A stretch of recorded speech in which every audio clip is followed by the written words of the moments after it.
Et la dernière phrase, bonjour Charline Vanhoenacker. Bonjour Antoine Decaune. Comment allez-vous et que va-t-il se passer aujourd'hui? Écoutez, nous allons très bien et nous allons parler du label Born Bad Records. Vous connaissez? Très bien. Notamment les compiles Wiz. On reçoit son artisan, son créateur, Jean-Baptiste Guillot, qu'on appelle JB Wiz. Absolument. Saluez-le de ma part. Il vous entend. Je vous entends, Antoine.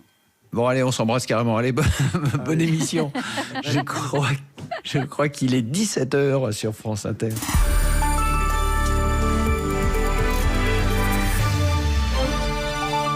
Les infos, Laetitia Gaillet. L'école à la maison ou continuité pédagogique saison 2 et comme pour la première, le sentiment sûrement de beaucoup de parents ce soir, ça n'a pas marché. Impossible d'accéder à l'ENT pour les élèves du secondaire, cet espace numérique de travail par lequel les profs passent pour donner leurs cours. Plusieurs bugs informatiques ont été recensés dans plusieurs régions. Quant au site du CNED et Ma classe à la maison, il a carrément été victime d'un piratage informatique. On ne pouvait pas faire pire début. Philippe Vincent est le secrétaire général du syndicat national des personnels de direction de l'éducation nationale. On a eu droit aux mêmes bugs, aux mêmes plantages, aux mêmes accès impossibles. Donc oui, il y a eu une forme de bis repetita. On a perdu une journée de travail. Alors en plus, sur une semaine de 4 jours, ça fait assez mauvais effet. Donc c'est vrai qu'on aurait pu, d'autant plus que les équipes avaient beaucoup travaillé. C'était quand même préparé. Moi, j'ai vu chez mes équipes beaucoup d'échanges, y compris le week-end pascal. Donc j'aurais le sentiment que les équipes étaient prêtes. Malheureusement, il semblerait qu'à peu près partout, la technique n'est pas suivie ou assez bien suivie en particulier. Vous avez des équipes frustrées, en colère aujourd'hui ? En colère, je ne sais pas, mais frustré sans doute, oui, parce qu'il y a eu un gros travail de préparation, les rendez-vous avaient été pris, les séquences étaient programmées, donc il y avait une volonté d'être le plus efficace possible, le plus tôt possible aujourd'hui, et quelque part, c'est décevant, c'est une évidence. Pour l'ENT, Jean-Michel Blanquer renvoie aux collectivités territoriales qui ont en charge les collèges et lycées, mais pour expliquer le dysfonctionnement de l'ENT, le ministre de l'Éducation nationale a évoqué le cas d'OVH Cloud, ce data center dont l'incendie le 10 mars dernier à Strasbourg pourrait être à l'origine des bugs. Réponse aujourd'hui de l'intéressé, OVH Cloud n'est pas responsable des dysfonctionnements de certains services d'éducation à distance. Il y a donc des élèves, des parents pour qui les connexions ne marchaient pas aujourd'hui, mais ce n'est pas le cas pour Emmanuel Macron. Le chef de l'État a eu un échange virtuel aujourd'hui avec une classe de 3e des Alpes de Haute-Provence. Promesse du président de la République. Je pense que jusqu'à la fin de l'année scolaire, il ne devrait pas y avoir à nouveau de confinement et d'écoles fermées ou de cours à distance. En ces débuts de confinement pourtant complexes d'un point de vue scolaire, c'est le symbole aujourd'hui de l'accélération de la campagne de vaccination en France. Des stades pour vacciner. Celui de Marseille est déjà ouvert. Le Groupama Stadium de Lyon a ouvert ce week-end. D'autres les ont rejoints ou vont les rejoindre dans les jours qui viennent, comme au Havre, à la Beaujoire, à Nantes. À Saint-Denis, le Stade de France lui a ouvert ses portes aux premières piqûres ce matin. Objectif 10 000 jours. Jean-Christophe Combe est le directeur général de la Croix-Rouge. Il était à l'ouverture ce matin. Il répond à Rémi Brancato. C'est le lancement d'une période de massification de la vaccination et particulièrement ici en Seine-Saint-Denis où on le sait, l'épidémie fait rage de façon particulièrement violente. C'est là au début, au lancement, 1500 personnes par jour qui vont être vaccinées. On va monter à 3000 dans les semaines qui viennent, donc c'est un vrai défi logistique. Il y a énormément d'équipes. Juste pour la Croix-Rouge, c'est 80 personnes par jour qui sont mobilisées, des salariés, des étudiants, des bénévoles. On espère surtout que la population va venir se faire vacciner parce qu'il y a un enjeu quand même de confiance aussi de la population dans la vaccination, que chacun comprenne bien que c'est la seule façon qu'on aura de vaincre cette épidémie. Le fait que la Croix-Rouge française soit présente avec un emblème qui rassure est important. On est aussi dans un lieu qui symboliquement est un lieu qui est connu et on espère que dans cet environnement accueillant, on pourra donner envie aux gens de venir se faire vacciner. Et pour information, la moitié des créneaux de vaccination sont réservés aux habitants de Seine-Saint-Denis et pour l'instant réservés au public prioritaire. La campagne de vaccination, c'est Vaccinodrome. Ce sera le thème tout à l'heure du téléphone sonne à 19h20 01 45 24 7000 pour vos questions ou franceinter.fr, onglet réagir. Manifestation plutôt tendue aujourd'hui des agriculteurs de Bourgogne-Franche-Comté à Dijon. Ils ont dénoncé les négociations actuelles de la future politique agricole commune à Bruxelles. Les 300 agriculteurs en colère ont été dispersés à coups de gaz lacrymogène par les forces de l'ordre. Les agriculteurs qui doivent aussi en ce moment faire face à une météo étonnante. En quelques jours, on est passé de températures estivales à des températures glaciales. Il y a même de la neige à certains endroits, des giboulées dans d'autres. Illustration en Bretagne, à Passé près de Rennes. Éric Bossel est maraîcher. Aujourd'hui, il croise les doigts. C'est un reportage de Maxime Glorieux. Ici, le thermomètre a chuté de 12 degrés en une semaine, avec des températures négatives la nuit. Alors Eric Bossel craint pour ses salades, elles sont en avance. Les premières ont déjà un bon volume. -1, -2, ça va convenir. -3, -4. Là, c'est le cœur de la salade qui peut geler et là, c'est plus embêtant. Le maraîcher breton est prévoyant. On les protège avec un petit voile de forçage. C'est un petit voile blanc là. Et tout de suite, on gagne 2, 3, 4 degrés. Suite de la visite dans la serre principale. Ici, on a déjà planté les légumes d'été. Concombres, courgettes, aubergines, tomates. Avec un grand absent, le melon. On les a mis au chaud et on va attendre que ça se réchauffe pour les planter. Le melon est très très fragile. Cette semaine, Eric Bossel surveille particulièrement ces légumes d'été, plantés pour la plupart depuis moins de 3 semaines. Les premières betteraves nouvelles qui vont bientôt arriver, il ne faudrait pas un beau coup de froid dessus parce qu'elles apprécieraient pas trop. Sur cette exploitation de 12 hectares, le maraîcher n'a pas le droit à l'erreur. Des centaines de légumes sont en jeu. On a eu des chaleurs un peu exceptionnelles, même pour la Bretagne. On pensait qu'on était parti vraiment pour l'été, quoi. Et puis la nature nous le rappelle. Il appelle donc à la prudence, même pour les particuliers. Le confinement peut donner des envies de jardinage, mais planté trop tôt, les tomates peuvent geler à cause d'un épisode de froid comme celui-ci. Maxime Glorieux, ces 2 dernières informations. Le parquet de Paris fait appel de la relaxe partielle des laboratoires Servier dans le scandale du Mediator. Et dans le procès sur l'attentat déjoué avant l'Euro de foot en 2016, la perpétuité a été requise contre Reda Cricket ainsi qu'à 2 de ses co-accusés. 17h06 sur Inter.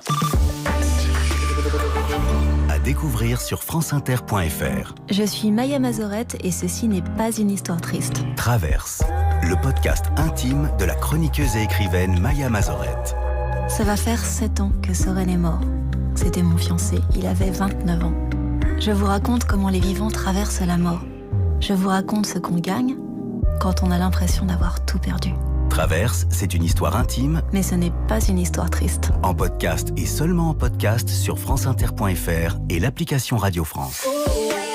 Toyota. Bonjour, alors il me faudrait 3 couronnes de tubes PER, 2 tuyaux PVC de 3 mètres et 2 échelles à 7 marches. Ok, je vous prépare ça. Je vous mets ça dans le camion garé devant ? Ah non, moi c'est le petit fourgon juste là, le Pro-Ace City. Jusqu'à 3,4 mètres de longueur utile, le Toyota Pro-Ace City est à partir de 139 € par mois hors taxe sans apport. En cette période, nos concessions restent ouvertes sur rendez-vous. Toyota. Offre professionnelle non cumulable jusqu'au 30 avril dans le réseau participant pour un Pro-Ace City Medium 1,5 litre 100 D4D dynamique blanc neuf en LLD 60 mois 50 000 km, voir toyota.fr.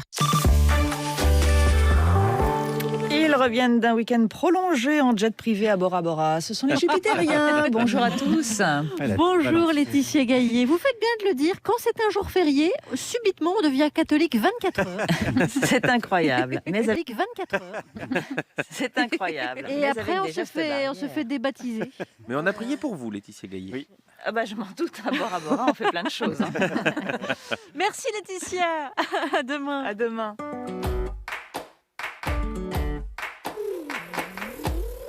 « 9h dans le théâtre occupé de Par Jupiter. » Ça m'a fait un bien fou ce long week-end. Mais oui, mais pourquoi est-ce qu'on fait pas des best-of de Pâques pendant 2 semaines ? Mais tu partirais où ? Ah oui, il y a toujours cette histoire de confinement, évidemment. Non, mais c'est surtout qu'on est en lutte, Guillaume. Ah oui, il y a toujours cette histoire de lutte, oui. C'est surtout qu'on a un invité qui est prévu aujourd'hui. Ah oui, il y a toujours cette histoire d'invité, là. D'ailleurs, c'est qui ? Ah oui, il y a toujours cette histoire de c'est qui l'invité ? Bon, alors, vous aimez les best-of ? Vous allez pas être déçus. Alors, je comprends plus rien, là. L'invité, c'est un spécialiste des compilations. Et Djoubakal avait fait une chronique sur lui. Ouh, ça n'augure rien de bon, ça. Oui. Il en a tellement bien parlé qu'on a décidé de l'inviter.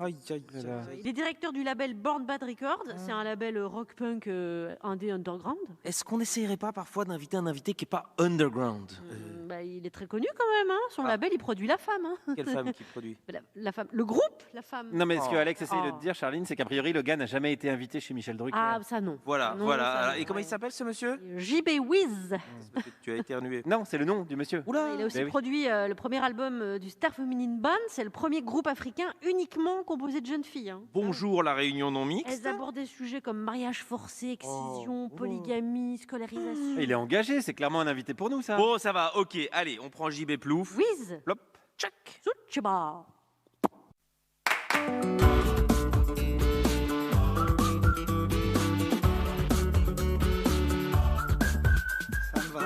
Bonjour la France Inter et bienvenue au Palais de la Blague, le resto clandé de l'actualité. Donc voici la devise. Si tu donnes un poisson d'avril à un homme, il mangera une soirée dans un resto clandé. Si tu lui apprends à gruger, il mangera toute sa vie chez Pierre-Jean Chalençon. Au sommaire de cette émission, le chiffre d'affaires de la vente par Internet en France a atteint 112 milliards d'euros l'an dernier. Mais c'est qu'il a fallu les livrer, ces 112 milliards, en petits colis dans des gros camions pour un mini-salaire et parfois un maxi-exil fiscal. Vous garantissez votre livraison, disons jusqu'à Panama. Panama, c'est risqué. Ça coûte beaucoup plus.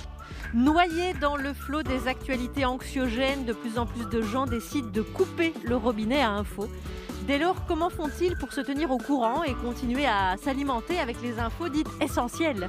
Les dernières mises en examen, par exemple. Je ne sais pas de quoi vous parlez.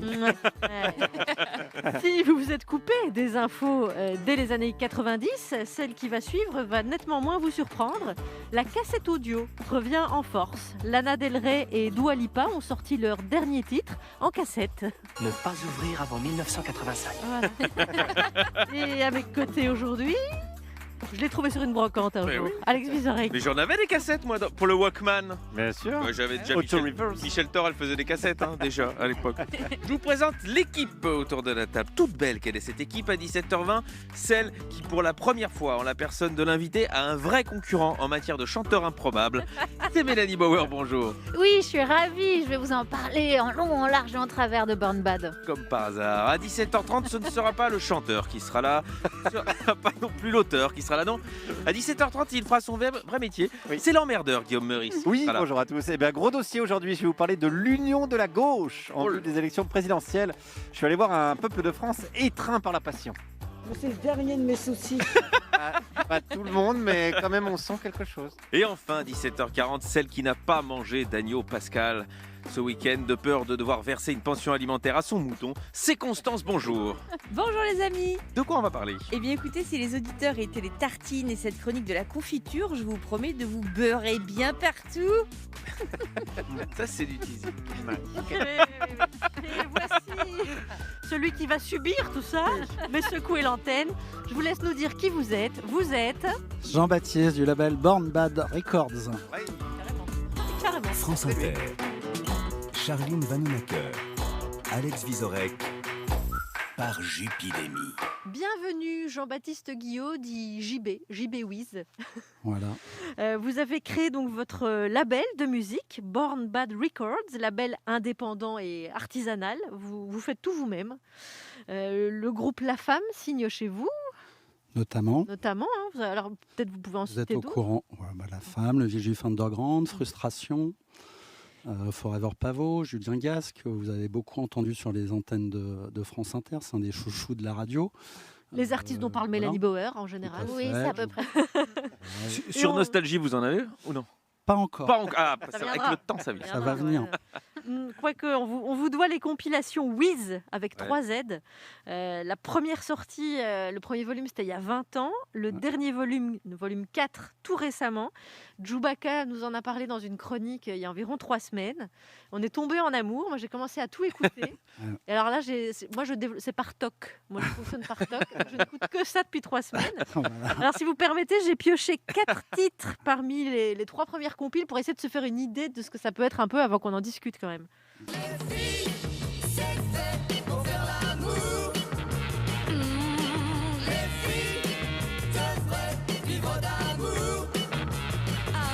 La France entière est un pays de veaux. On ne fait rien avec un peuple couché. Les Français sont couchés. Je suis inadaptée. Je n'aime pas beaucoup les corps privés de tête, ni les chats crucifiés. Faut toujours emmerder les gens qui veulent avoir raison. Voilà une tactique infaillible, la position de repli suprême. La seule véritable force de votre San Antonio, c'est qu'il emmerde d'instinct et profondément, avec une rare ferveur, tous ceux qui ne sont pas d'accord avec lui. Eh oui, Déjà, si vous aimez cette émission, vous devriez aimer ce que vous avez écouté. C'est Vous faites des totalement dans chroniques l'esprit. musicales, vous, maintenant. On a entendu Charlotte Leslie danser avec Moa, mais Moa c'est MOA. On a entendu Brigitte Fontaine et San Antonio justement. C'est un peu la devise un peu de ces compiles. Elle est un peu empruntée à San Antonio. Donc, il faut une belle sérénité d'âme pour emmerder les gens qui vous emmerdent. Dites-vous dans un des livrets. Enfin, c'est une phrase de San Antonio. Quel esprit anime l'ensemble de tous ces titres sur les 4 compiles? L'esprit, vous l'avez compris, c'est quelque chose d'assez ludique, mais c'est surtout une idée de mettre en lumière des artistes anonymes qui, le temps d'un 45 tours, ont eu des fulgurances en proposant des choses quand même qui étaient très inspirées et vachement créatives, parce que c'est pas des morceaux qui ne sont que drôles. C'est-à-dire que c'est réellement, il faut se souvenir que ces artistes sont contemporains. Leurs contemporains, c'est Sheila, c'est Richard Anthony, c'est ces artistes-là. Donc là, on a quand même affaire à des gens qui ont une proposition artistique extrêmement forte, qui n'ont pas connu de succès, parce que voilà, c'est tous les laissés pour compte de la variété de l'époque. Mais voilà, donc l'idée, c'est de les exhumer avec 50, 60 ans de recul. Et puis, Avec des gens qui avaient peut-être envie de faire un peu un doigt d'honneur au yéyé. Alors tout à fait, c'était des gens qui étaient pas dans le système. On les a souvent on les appelle des anti-yéyés, justement, ces artistes-là. Oui, évidemment, ils proposaient des choses vraiment singulières et différentes. Il y a notamment un artiste qui se fait appeler Jésus. C'est pas le premier. Et j'ai lu un petit peu parce qu'heureusement il y a un petit livret avec sur ceux sur lesquels vous avez réussi à ramasser des informations. On essaie un peu de les cerner. Il y en a sur lesquels on n'en a pas beaucoup, mais par exemple ce Jésus, il a été guitariste notamment de Michel Thor et de Clo-Clo, et ce Jésus chante l'électrocuté. C'est-à-dire qu'on avait aussi des musiciens, des artistes yéyés.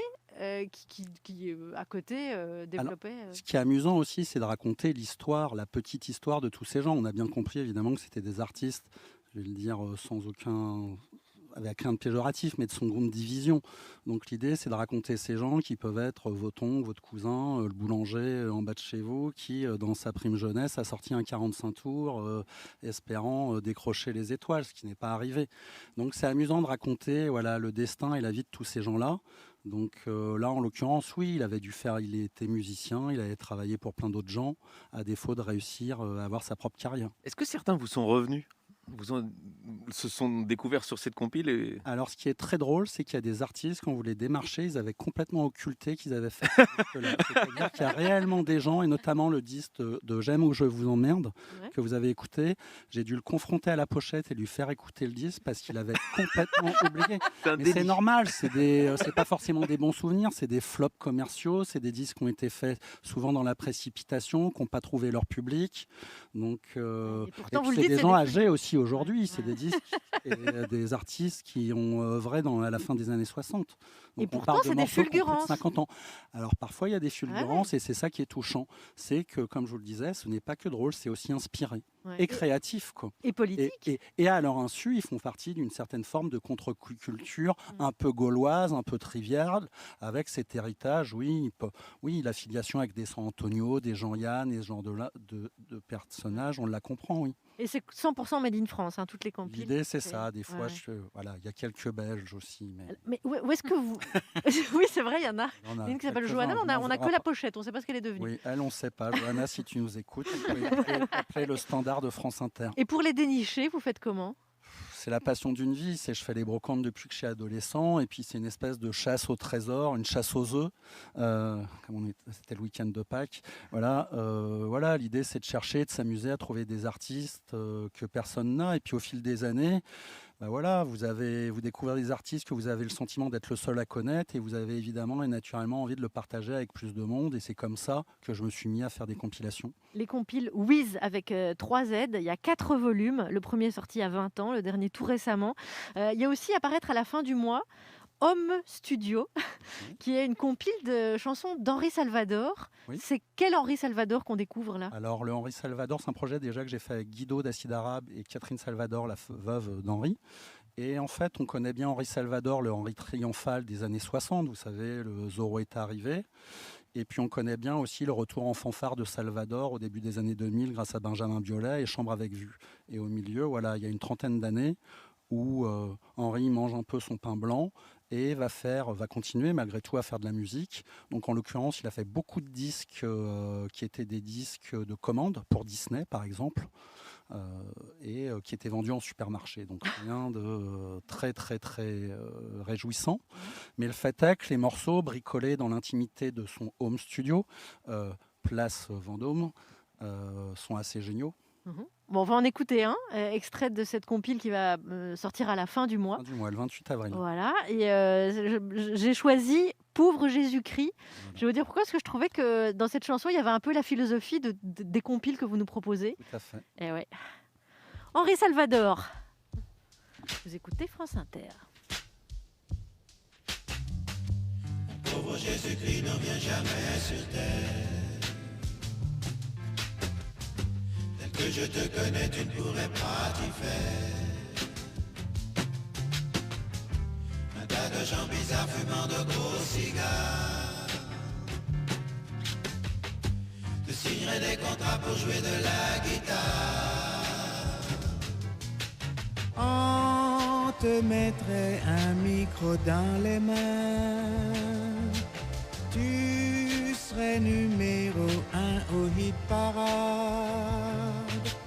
Tu tournerais des westerns italiens.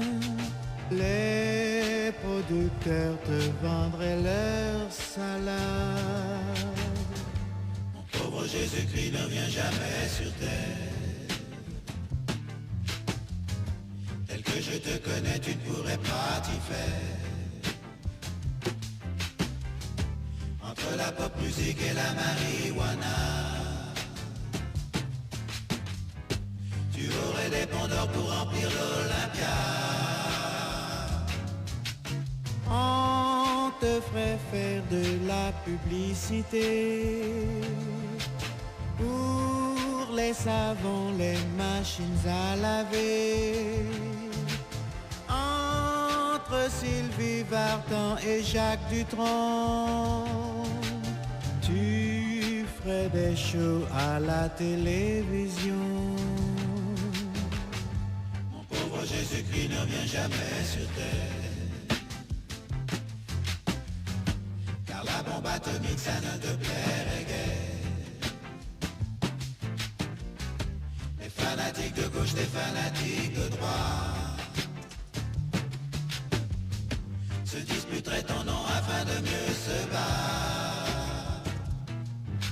Et pour exterminer l'humanité, ils voudraient tous t'avoir de leur côté. Alors en regardant les hommes enfin, tu penserais que tu es mort pour rien. Pauvre Jésus-Christ ne vient jamais sur terre. Oh, ne viens jamais bébé. Pauvre Jésus-Christ ne vient jamais sur terre. Non, non, non, non, non, non, non, non, non. Pauvre Jésus-Christ ne vient jamais sur terre. Non, non, non, non, non. Pauvre Jésus-Christ ne vient jamais sur terre. Extrait de Home Studio, c'est donc sur Born Bad Records, le label de JB Guillot. Et ce qui est fou, c'est que Jésus-Christ a écouté Henri Salvador. Il n'est pas revenu. Il n'est pas revenu, hein, c'est vrai. Vous devriez savoir qui est autour de la table. Hein. Je Ceux-là, veux bien. ils sont revenus. Il s'agit de Mélanie Bauer qui parlera du label de Constance. C'était pas clair, une histoire de tartines, de confiture, de beurrer les auditeurs, j'ai pas tout pigé.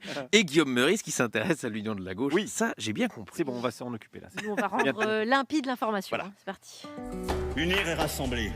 Cela signifie, en quelque sorte, recoudre cette France trop souvent déchirée. Le journal de presque 17h17. Il nous faut du fil et une aiguille. Vous prenez l'aiguille et vous piquez le cul du rat. Et on commence par les titres. Gérald Darmanin a déclaré qu'à sa connaissance, aucun ministre n'était présent lors des dîners clandestins au Palais Vivienne. Après, peut-on le croire sur parole, on connaît l'expression mentir comme un agent immobilier. Selon Jean-Michel Blanquer, une très forte attaque informatique a eu lieu ce matin contre Ma classe à la maison du CNED. Une attaque apparemment venue de l'étranger. Cyber-attaque de pointe sur Ma classe à la maison pour hacker un programme là aussi de pointe développé par les mêmes qui avaient lancé Stop Covid quand même. Hein. Virus terrible qui, selon les premières analyses, s'appellerait l'incompétence. Et des brèves? Rassurez-vous, si je manque de brèves, je connais un très bon clan D où on peut toujours en consommer. Et on commence donc par l'affaire des restos clandestins. Eh oui, hein, Pierre-Jean Chalençon, l'organisateur prétendu, il nous a orchestré une petite défense en 2 temps. Hier soir, il était en touche pas à mon poste. Je trouve ça très triste, j'ai l'impression qu'on vit c'est une sorte d'entre la Révolution française et Vichy, quoi. Et j'ai l'impression qu'on essaie de nous faire porter le bouc émissaire. Eh oui, on lui fait porter le bouc émissaire et c'est très très lourd, hein, un bouc émissaire. En amateur de Napoléon, il est pourtant bien placé pour savoir que si on met un animal sur sa tête, c'est le bicorne, hein, qui est un animal donc à 2 cornes comme son nom l'indique. Et le lendemain, il s'est dit je vais changer parce que c'était un peu exagéré, autre version. Je pense que franchement, c'est le plus gros poisson d'avril de l'histoire de ces 10 ou 15-20 dernières années. Un poisson d'avril qui a marché. Je ne pensais pas qu'il marcherait à ce point-là. Et je vais pas vous mentir, même Jawad la trouve pas terrible cette défense. C'est lui qui l'a dit. Et cette affaire a éclaboussé le monde politique. Ce matin sur France 2, Caroline Roux recevait Gabriel Attal dans les 4 vérités et elle l'a confronté aux propos de Chalençon. Il dit notre ami Attal doit venir dîner prochainement. Alors vous deviez venir dîner chez Pierre-Jean Chalençon. Non, j'ai découvert cette invitation avec cette vidéo. Vous ne connaissez pas? Non, je n'ai jamais rencontré. Gabriel Attal qui est à ça de nous faire une de Rugy, nous expliquer qu'il est allergique en fait au menu de Christophe Leroy de toute façon. Enfin, pendant ce temps, au même moment, hein, sur France Info, il y a Marlène Schiappa. Moi, je sais de sources sûres et confirmées qu'il y a effectivement eu une invitation et que Gabriel Attal l'a refusé fermement cette invitation en disant qu'il y avait des mesures sanitaires. Ah, elle a voulu l'aider, hein. On le sent. Non seulement elle contredit sa version, mais en plus, elle avoue que le porte-parole du gouvernement était au courant de la tenue des dîners clandestins, mais qu'il n'a rien fait. C'est pas une très très bonne défense. C'est pas une très très bonne défense. C'est un but contre son camp. Je pense qu'on en est là. Allez, on passe au reste de l'actu. Vladimir Poutine a été élu l'homme le plus sexy de Russie. Quand tu en viens à truquer cette élection-là, c'est que c'est vraiment une pathologie.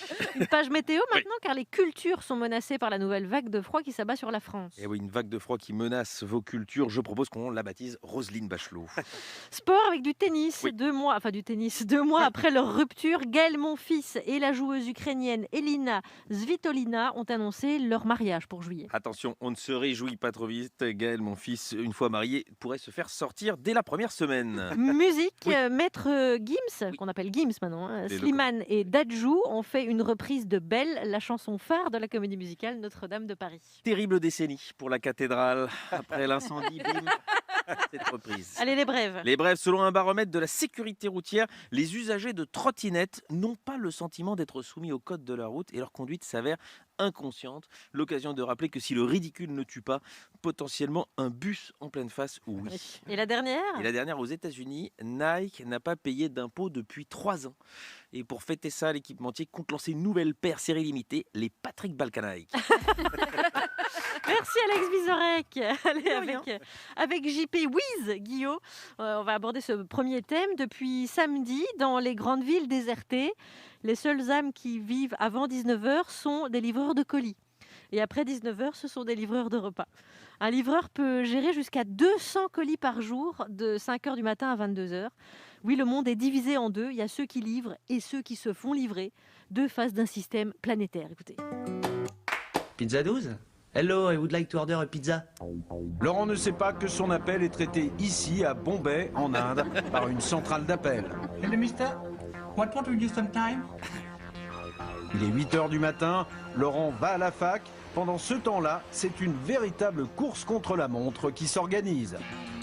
Pekech appelle le centre de fabrication de Pizza 12, qui lui se situe ici, en Pologne. Pizza? 3, 1, ok. La pizza est prête, il est 8h30, il faut faire vite. La pizza doit impérativement prendre l'avion de 9h30 pour Zagreb, en Croatie, où se situe le centre de livraison de Pizza 12. C'était Groland et figurez-vous que ce sketch date de 2008. Et ouais. Alors, il y a eu une interception intitulée Colis à tout prix, dimanche matin à 9h. C'est l'émission de reportage de la rédaction de France Inter qui nous rappelle que le chiffre d'affaires de l'e-commerce en France en 2020, c'était 112 milliards. Et c'est ce sujet qui vous a interpellé, JB ? Bah, tout à fait, oui. Ouais. Vous êtes tombé dessus à la radio ou Par hasard. Ouais. Et, évidemment, Je me fais livrer moi aussi, donc c'est vraiment un sujet qui appelle beaucoup de questionnements, de se rendre compte qu'on est un peu tous complices de cette dérive, qu'on en a tous conscience aussi et qu'on s'y vautre malgré tout, quoi, et qu'on a un peu une responsabilité collective par rapport au modèle de société qui nous arrive pleine gueule et voilà quoi. Donc, Et dont on est quoi, un peu, complice, otage, comment est-ce qu'on dirait Parce que là, avec les produits essentiels, non essentiels, c'est etc., à quel point on est déresponsabilisés aussi. Moi, je me souviens, par exemple, quand il y a eu les Uber qui sont venus, les chauffeurs, on était tous un peu choqués. Et puis, on y a tous été de bon cœur. On a tous été installer notre application et on a tous utilisé Uber. Aujourd'hui, voilà, tout le monde a son compte Amazon Prime. Tout le monde trouve ça naturel de ne pas payer les frais de livraison. C'est-à-dire que tout le monde trouve ça naturel que ça soit gratuit. Alors qu'on sait tous, en notre fort intérieur, qu'il n'y a pas de gratuité. La gratuité n'existe pas. Il y a un prix, il est social. On le sait. Et pourtant, on y va tous, parce que voilà, ces grandes sociétés ont su flatter ce qu'il y a de plus fragile chez nous et s'adresser à notre fainéantise, à notre lâcheté. Et c'est difficile de s'en passer, vous pensez ? C'est pas évident. On peut s'en passer. On peut s'en passer, mais c'est pas facile. Et moi, j'essaye, par exemple, de commander le moins possible. Je me refuse à plein de choses. Je me refuse à recourir à des livres rouges, je me refuse de recourir à Uber Eats, je n'ai pas de compte Amazon Prime. Mais et vous nous avez livré vous-même les disques la semaine Tout à dernière. fait. Bell est venu directement, il a livré de la main à la main. On peut témoigner. Est-ce que l'État n'aurait pas son rôle à jouer ? Interdire Uber, c'est possible. Ici, par exemple, quand on va chercher une livraison à 19h, on vous dit non, il faut appeler le livreur, vous ne pouvez pas prendre Sans doute. Le projet, moi je ne connais pas tellement le sujet en réalité. Moi, ce que je vois, c'est à quel point aussi on est déresponsabilisé par rapport à ça. On peut toujours dire que oui, c'est la faute du gouvernement, oui, c'est la faute à Manu, oui, c'est la faute. Mais en réalité, toutes les sociétés, même la plus pourrie, elle ne fait que répondre à une demande. C'est-à-dire qu'il n'y a pas de demande. S'il n'y a pas de gens... Il y a une demande de drogue et on n'a pas le droit. Oui. Non, enfin... oui. Bon débat. Je sentais que ça allait vous parler, ça. Pour terminer, pour acheter vos disques en ce moment, vous qui achetez pas mal de disques par mois, vous faites comment ? Je me les fais livrer. Mais je les achète. Mais c'est de la culture, allez, voilà. On va dire ça. Parlons-en justement de Wiz, de JB Guillot, de son label avec Mélanie Bauer. Oui, c'est parti, c'est pour toi, Vizorek. Désolé, l'avion T90 à destination de Bruxelles n'arrivera point. Il s'est cassé la figure. Bon, alors évidemment, je suis fan du label Born Bad, vous en doutez, parce que je reconnais en JB un de mes rares alliés dans la lutte contre la propagande du top 50. Pour que vous compreniez bien, être journaliste ou directeur artistique en France en musique, ce serait un petit peu comme si on était Clara Dupont-Moreau, Juliette Arnaud ou Bernard Pivot, qui n'auraient pour travailler que des livres sortis en supermarché ou dans des relais H, et qu'on leur expliquerait que c'est pas grave car tout le monde est d'accord pour dire que le bon goût de la littérature se trouve là et qu'on n'a pas besoin de librairie pour vendre du Zola ou du Guillaume Musso. C'est notre enfer à nous, un public biberonné au yéyé, des médias aveugles à la contre-culture, des multinationales qui avalent les indépendants dans l'œuf, et pour seul espoir, une résistance passionnée de Don Quichotte comme JB et son label Born Bad. À ne surtout pas confondre avec un bid des musiques ou autre kitscherie. Il n'y a rien de futile dans les compiles de JB. Il y a un parti pris. Il remet l'église au milieu du village, digue dans notre histoire, ce qu'il ne faut pas oublier. Messieurs les producteurs de la télé, à vision, regardez-moi, regardez-moi, voyons, de la tête aux sandales, j'ai tout pour plaire, j'ai tout pour faire, une vedette internationale. Liberator sur le volume 4 des compiles Wiz, clin d'œil à Chewbacca. La vraie musique des années psychédéliques, fondation du son à la française, le seul d'ailleurs à s'exporter, digne représentant de la francophonie, avec les groupes nouveaux comme les Liminianas ou encore chez Born Bad, Villejuif Underground ou les Jeunes de la Femme, un rock dont on n'a pas à rougir et qu'on devrait au contraire célébrer. La Femme sort sur le label estampillé du logo du coq Cocorico. En ce moment même, son 3e album, hérité de nos underground, Paradigme, encore une belle réussite pour le collectif de la Côte Basque. Je pleure des larmes de glace, et pas une lueur d'espoir là où je passe. Les amis soirs qu'on passe sur les trottoirs sont souvent perdus, pourtant mes désirs tordus et idées noires. Mais contrairement à ce qu'on pourrait croire, Born Bad n'est pas un simple label à guitare bruitiste ou psychédélique. Il creuse dans les recoins des aventuriers des disques, va chercher, comme en son temps Sarava de Pierre Barou, Ami Digelin et Brigitte Fontaine, les perles musicales de la bossa nova, ou plus étonnant, le cha-cha-cha dans les musiques orientales des années 60.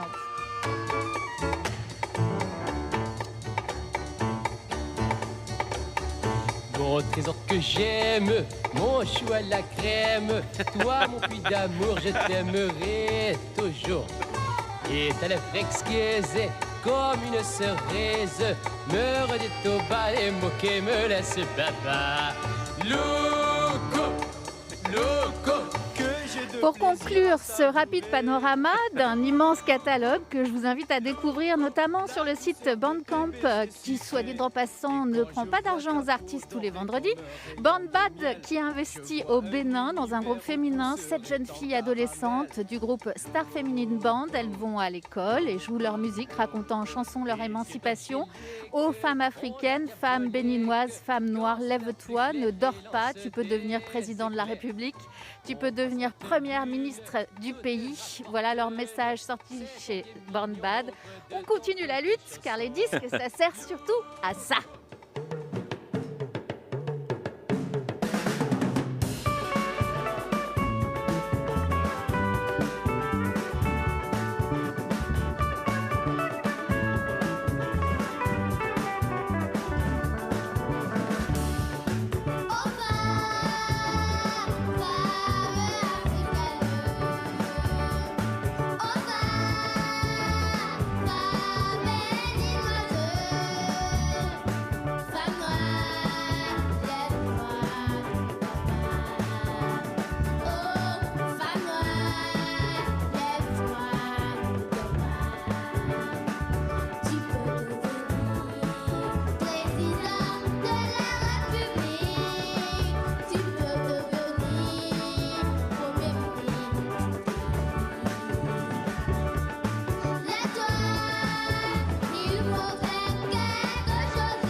sortie chez Born Bad, Star Féminine Brand, c'est ça, avec Femme africaine. Ça fait un peu penser au Kids United, j'ai trouvé moi. Pourquoi pas, pareil. pourquoi pas, Courez, Alex pourquoi Vizorek. pas. Répondez, s'il vous plaît. Je suis en état de choc là. Je ne sais pas faire ça. JP Guillaume, J'ai JP tenté Wiz le coup. sur Born Bad Records. Merci Mélanie Bauer. Donc ces jeunes filles viennent de dire lève-toi, tu peux devenir président de la République. Ne le prenez pas au pied de la lettre, Guillaume Meurice. Surtout que là, je vais vous parler d'union de la gauche pour les présidentielles. Ah. Alors ça vraiment, ne le faites pas chez vous. Hein. Ça c'est vraiment une cascade qui est réalisée par un professionnel. Parce qu'ils ont dit, ça y est, on va se retrouver autour d'une table. Ils ont dit. Alors le problème c'est qu'ils sont pas d'accord sur la table. Il y a PS qui était plus pour une table ronde, les radicaux de gauche une table en triangle, les Verts ils veulent absolument que ce soit du bois de coupe. Il y a les communistes qui veulent que ce soit du formica, la France insoumise qui est arrivée en défonçant la table à coups de pied. C'est le bordel, mais on va y arriver. D'ailleurs, à propos de table, là, on parle de gens qui veulent battre Macron, alors que si ça se trouve, Macron, il va tomber quand même à cause de Pierre-Jean Chalençon. Un faux sosie d'un sosie de Michel Polnareff qui fait des gnocchis brûlés à 400 balles et qui se vante de recevoir des ministres dans son resto. Voilà, l'histoire retiendra ça de notre époque. 1789, la prise de la Bastille. 2021, la prise de la vanille et son coulis de chocolat. Mais bon, on n'en est pas là encore. On n'est pas au gastrogate, comme on va bientôt l'appeler. Donc la gauche doit s'organiser. Surtout le peuple de gauche doit s'organiser parce qu'il existe ce peuple. Il y en a qui nous écoutent. Eh ben oui, entre un buste de Ségolène Royal et un poster de Thomas Legrand. Et il y en a dans la rue. Je sais, j'en ai rencontré ce matin et ils sont d'un enthousiasme débordant. Il faudrait que ça avance quand même. Vous y croyez? Pas du tout. Ouais. Non. C'est foutu alors. C'est trop tard. Bon. Pour 2022, c'est foutu. Mais bon, 2027 peut-être. Oh l'espoir, René.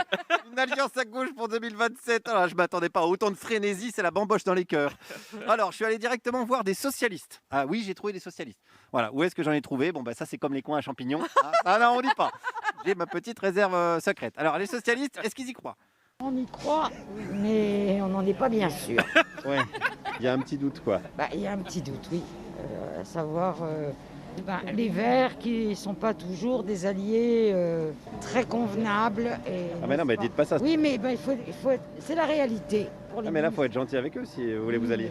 Il faut... attendez, il faut être aussi honnête. Oui, alors bon, l'honnêteté en politique, non, c'est pas bon. Même dans un groupe, parfois, c'est pas trop bon l'honnêteté. Parfois, c'est vrai, nous on dit à Mélanie, mais oui, t'es bien ta chronique, Mélanie, c'est vrai. Le Zouk Love mélangé à du heavy metal, c'est super comme artiste, voilà. Parce que dans un groupe, on a besoin de ça, pas forcément besoin tout le temps d'honnêteté. En politique, c'est pareil. En plus, les socialistes, ils sont alliés au Vert là à Paris, donc faut faire attention. Qu'est-ce qu'on pense d'ailleurs de l'option Hidalgo pour 2022, tiens? Elle est un peu trop marquée Paris. Et alors pour moi, le mien, le plus capable de se présenter avec ce qu'il a connu, moi c'est Cazeneuve. Cazeneuve, ouais. Voilà, Cazeneuve, attention, parce que Cazeneuve, c'est une version discount de Cazeneuve, comme il peut y avoir le Goutella pour le Nutella, ou le Marlène Schiappa pour le féminisme. Alors, Cazeneuve pour faire l'union de la gauche, bon... c'est ambitieux. Il était ministre de l'Intérieur quand les flics ont buté l'écologiste Rémi Fraisse à la Grenade. Donc si c'est Cazeneuve l'espoir du rassemblement, je pense que je suis l'espoir du développé couché, vous voyez, pour être clair tout de suite. Et c'était sous Hollande. D'ailleurs, qu'est-ce qu'on a eu sous Hollande? On a eu des avancées réelles. Alors, continuons à faire confiance. Est-ce que sous François Hollande, on a eu des avancées réelles à gauche? Écoutez, oui. Ah. Bon, lesquels? Écoutez, lesquels, oui. Oui, je sais la question. Lesquels? Il y en a pas mal. Mais quelles avancées il y a eu alors? Écoutez, non, demandez à d'autres, là j'ai pas le temps. Voilà, ça c'est la... Je sais que vous l'aimez bien, Alex. C'est la classique, c'est la classico, la OM PSG des questions. Et souvent on a du mal à répondre pour une question de temps, parce que bon, tout dire comme ça, ce que Hollande a fait à gauche, oh là là, heureusement qu'elle n'a pas répondu. J'ai que 4 minutes 30 moi. Bon, d'ailleurs il est temps de continuer un petit peu mon enquête avec une dame pessimiste aussi. Même parce que je pense qu'il y a une espèce de... le jeu d'ego, etc. Ce côté poste suprême. Ouais. Et puis, moi, je les trouve un peu hypocrites, mais bon, c'est mon avis. Écoutez, mais il y a Mélenchon qui est peut-être le plus sincère, entre guillemets. Alors le plus sincère, entre guillemets. Là, on est sur la fameuse notion de sincérité, entre guillemets, qui consiste donc à vouloir une 6e République pour sortir d'un régime présidentiel, mais à vouloir absolument son nom sur le bulletin, ce qui correspond à la maturité d'un enfant de 6 ans le soir de Noël. Oula, attendez, qu'est-ce que je raconte, moi? Je crois que je me suis fait pirater ma chronique, dis donc. Comme Blanquer avec son site, j'ai l'impression que c'est Constance qui a profité que j'ai le dos tourné pour changer mon texte et me faire dire du mal de Jean-Luc Mélenchon. C'est pas bien d'avoir fait ça. N'hésitez pas à dire à Constance ce que vous pensez d'elle sur les réseaux sociaux. Elle a l'air de pas bien aimer Jean-Luc Mélenchon, Constance. C'est pas très bien. Il faut ça. que j'ai assez de problèmes. Allez. Comme ça. Allez, je dois conclure, j'ai pas le temps. Avec donc cette fameuse, toujours, on cherche l'union de la gauche. C'est un serpent de mer. Mais les Français, quand même, ont beaucoup de bon sens. Est-ce qu'on est sûr de ça? Ils ont beaucoup de bon sens. Ouais. Ils savent quand même discerner les choses intéressantes des choses inintéressantes. Ils ont du bon sens, mais ils votent Emmanuel Macron parfois. Oui, c'est une question amusante. Oh, bah écoutez, c'est déjà ça de prix, j'ai envie de dire, attendant de voter pour des programmes et plus pour des gugus. Parce que quand on voit la gueule du paysage politique français, on a envie de remplacer la devise liberté, égalité, fraternité par dépêchons-nous d'en rire de peur d'être obligé d'en pleurer. Guillaume Meurice. Ah, merci. Oh, bah, je vous en prie. ça nous fout la patate. Oh, ouais. Guillaume. Et à venir, bien sûr, Constance avec une diatribe contre Jean-Luc Mélenchon. Ouais, ça va être violent, a priori. Compris, restez avec nous, surtout violent, restez. Avec JB Guillaume, on poursuit. En majorité, les Français jugent durement la couverture de la pandémie par les médias. Les études montrent qu'ils la trouvent trop anxiogène. Tiens donc. En minorité, certains ont décidé de couper le robinet des infos pour se préserver. D'après leurs témoignages recueillis par Slate, ça fonctionne pas mal. Mais le jour où vous y revenez aux infos, faites gaffe quand même. D'un coup, c'est chaud. Il s'en est passé des choses en 65 ans, il s'en est passé. La guerre de 14, paf. La guerre de 40, paf. La Matchik, la mazurka, c'est fini. Tout marche à l'électricité, même les guitares à l'électricité, tout ça. Et maintenant, on va sur la Lune avec un insecte. Avec un insecte? Allez, un insecte module. Un insecte module. Les hommes deviennent fous. Les hommes deviennent fous. Les hommes deviennent fous. Hibernatus, qui avait bien coupé le robinet info, film d'Édouard Molinaro. JB, est-ce que vous faites partie de ces gens qui, pour se préserver, ont un petit peu coupé depuis un an? Ouais, c'est un peu ça. Je vis un peu sous cloche. Mm-hmm. J'ai arrêté après quand on stockait le papier toilette. Et depuis, je vis dans ma bulle à faire des compilations Wiz. Ah ouais. Comment est-ce qu'on se met? Mais c'est un peu ça pour Comment me préserver. on se met sous cloche? Comment on fait? Déjà, j'écoute moins la radio, moins les journaux, à part France Inter, évidemment. Voilà. J'ai dire une bêtise. Non, voilà, j'écoute moins, je suis moins, je lis moins les journaux, j'écoute moins la radio. Et vous vous sentez mieux? Je sais pas, mais c'est vrai que cette espèce de litanie qu'on se tape tous les jours avec le nombre de contaminés, le nombre de gens hospitalisés, à un moment donné, je pense qu'on a tous compris le fonctionnement des règles sanitaires de base. Je pense que je les ai intégrées plus ou moins. Et voilà, donc j'attends qu'on nous réouvre la cage. Sagement dans mon coin, j'essaye de me concentrer sur le label. Ouais. Et vous filtrez, vous essayez de filtrer, parce que c'est dommage de se priver de belles infos comme le Palais Vivienne avec Pierre-Jean Chalençon, etc. Ce serait dommage de pas rire un petit peu. Non, mais je survole en tout cas, je m'y attarde pas du tout et voilà. Je pense qu'on est nombreux à faire ça de toute façon. Et vous dites, je me concentre sur les compis Louise par exemple. Vos compis Louise, d'une certaine manière, elles sont politiques. Ça reste de la contre-culture, même si c'est... Oui, il y a une forme de contre-culture. Moi, je ne me perçois pas du tout comme ça, mais oui, il y a une forme d'engagement de par la ligne artistique que je défends de façon générale, au-delà de Wiz. Il faut bien comprendre que les compilations, et Wiz notamment, ne sont qu'une facette de mon label. Moi, mon cœur de métier, c'est de produire des groupes actuels. Je suis dans une dynamique de développement de carrière d'artistes qui évoluent dans soit des niches musicaux, soit qui ont des partis pris artistiques, plutôt en rupture avec ceux de la variété. Donc oui, c'est politique aussi. Oui. Vous êtes indépendant. À mon insu, on va dire, je suis indépendant. Non, mais c'est pas quelque chose qui m'habite. En tout cas, je n'ai pas la prétention d'incarner une lutte politique. Si. C'est pas quelque chose qui m'habite en tout cas. Après qu'on me prête ces intentions-là, oui, les filles du Bénin, etc. Oui, c'est pas votre but, c'est une forme d'engagement. Mais les filles du Bénin, j'ai tendance à dire que je les ai sorties parce que j'aimais le projet au premier degré, musicalement, la proposition artistique. Je l'ai pas sortie parce que c'était que des filles. Je l'ai pas sortie parce que c'était des jeunes filles qui portaient toute la misère du monde et qu'elles venaient d'Afrique. Voilà, je l'ai fait au premier degré parce que je trouvais ça juste super. Et après, si ça déclenche une révolution, voilà. JB Guillaume. Passons à Constance. France Inter, la main verte, Aline Baratine. Bonjour, chers auditeurs de Par Jupitero. Soyez les bienvenus dans La Main Inverse, votre émission de jardinage dédiée à la vie végétale sous toutes ses formes, les plantes, les fleurs et tout ce qui pousse. Tout ça, c'est mon rayon de soleil. Excellent. Alors, je vous parle rayon évidemment car je suis Aline Baratine. Je suis responsable du rayon jardinage du Bricomarché de Four-la-Motte, situé entre Bourg-la-Josiane et Rottes-sur-les-Vieux. Et c'est moi qui présente l'émission d'aujourd'hui. Youpi! En effet, Alain Barato, mon cousin germain, qui s'appelle quand même Anna, m'a demandé de le remplacer au pied de tomates levées. Excellent. Et oui, il a eu un petit accident de jardinage. Oui, le 1er avril, un de ses collègues un petit peu blagueur lui a fait la fameuse blague du râteau qui traîne. Alors Alain a marché dessus et paf, le râteau dans sa poire. Le Alain dans les pommes, son nez en compote. Excellent. Voilà, on a tous évidemment beaucoup ri, mais quand Alain a commencé à nous dire que la mandarine, c'était la femelle du mandarin, on l'a conduit aux urgences. Voilà.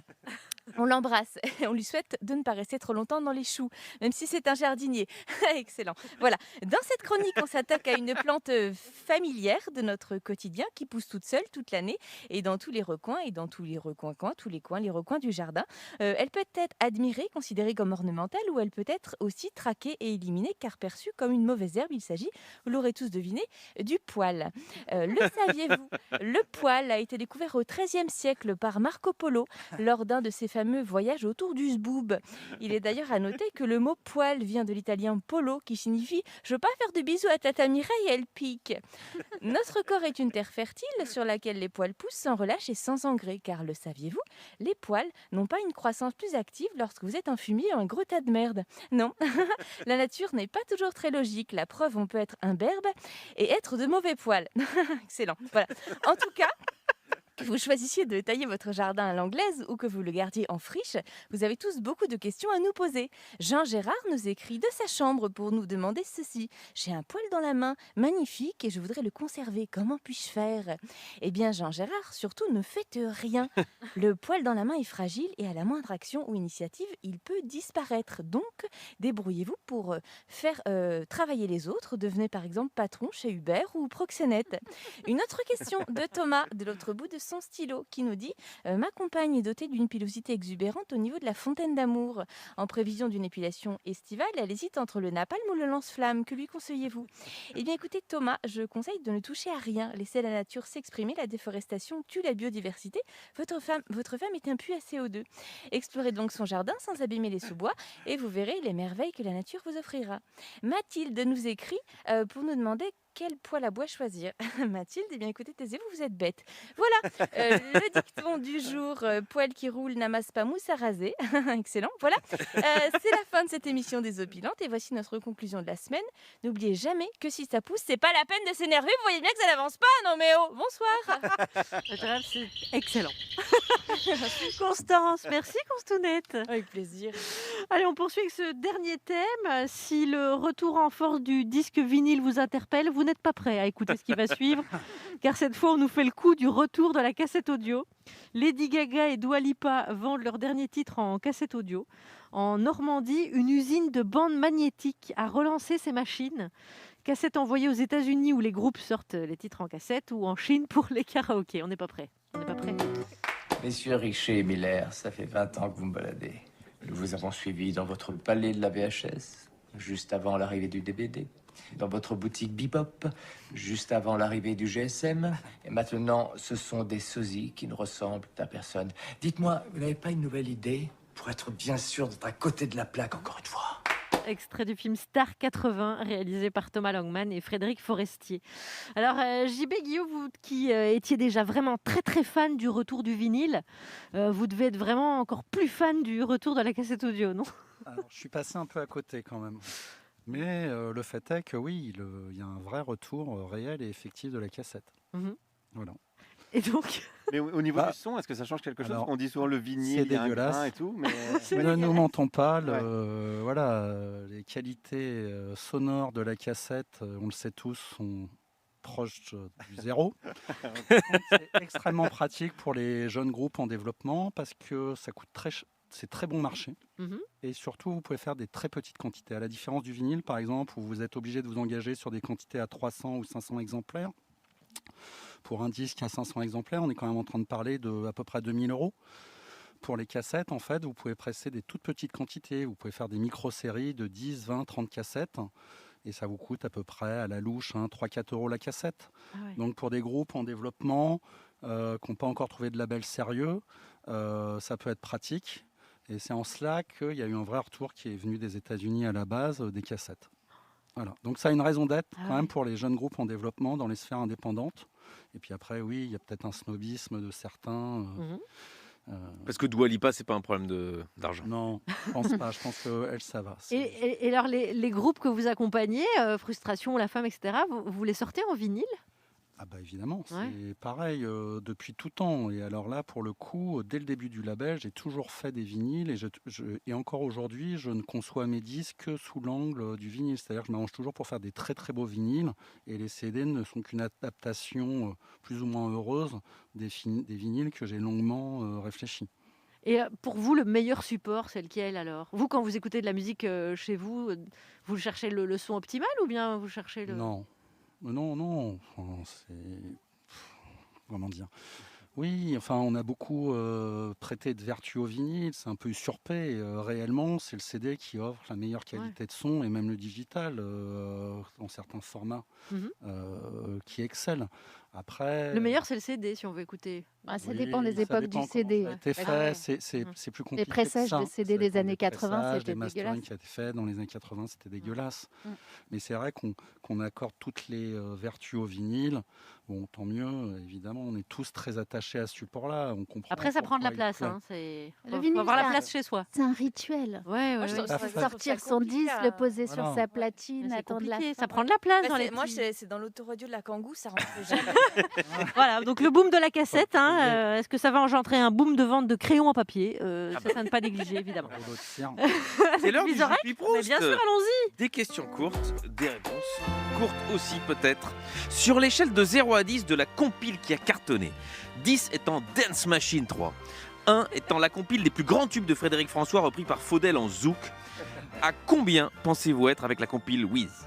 Je suis dans les choux là. 2, 3, 8 Plus que Faudel avec son... C'est sûr. Oui. Allez, on donne un 3. Si vous pouviez vivre une journée dans la peau d'un autre producteur de musique, ce serait Quincy Jones, Phil Spector, Eddie Barclay ou Pascal Nègre ? Quincy Jones. Si vous pouviez vivre une nuit dans la peau d'un producteur de musique, ce serait Quincy Jones, Phil Spector, Eddie Barclay ou Pascal Nègre ?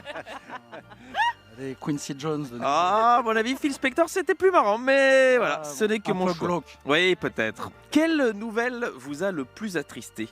La séparation des Daft Punk ou l'unification de Vita Amelbent et Camélia Jordana ? La séparation des Daft Punk, bien évidemment. Je m'y attendais un peu. Quel ou quelle artiste yéyé auriez-vous aimé produire ? Serge Gainsbourg. Petit bottage en touche quand même. Si vous pouviez prendre un des 3 artistes suivants dans votre maison de disques, Gims, Sheila ou Charline Vanhoenacker, si vous n'avez jamais entendu la 3e, je vous passe comme un extrait. Comme j'étais membre premium, en 24 heures on pouvait me livrer. Gims, Sheila ou Charline ? Charline. Merci Jimé. Ouais, c'est vrai que ça rentre pas mal dans Wiz. Qui est pour vous le plus grand rocker français ? Vous pouvez répondre Dick Rivers si vous le pensez. Allez, Vince Taylor, mais il était pas français. Une dernière, Alex ? Ouais, et une petite dernière, il vous reste une chanson à écouter toute votre vie et elle vient du répertoire de Michel Sardou. Ce serait laquelle ? Ah ouais, c'est dur.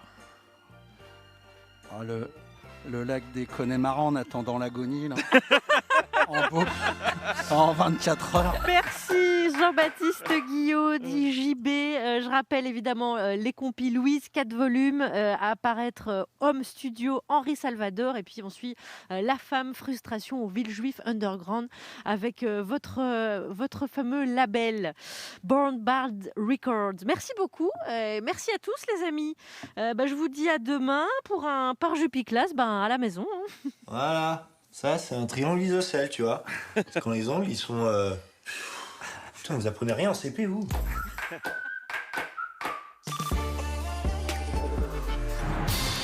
MMA, interruption spéciale.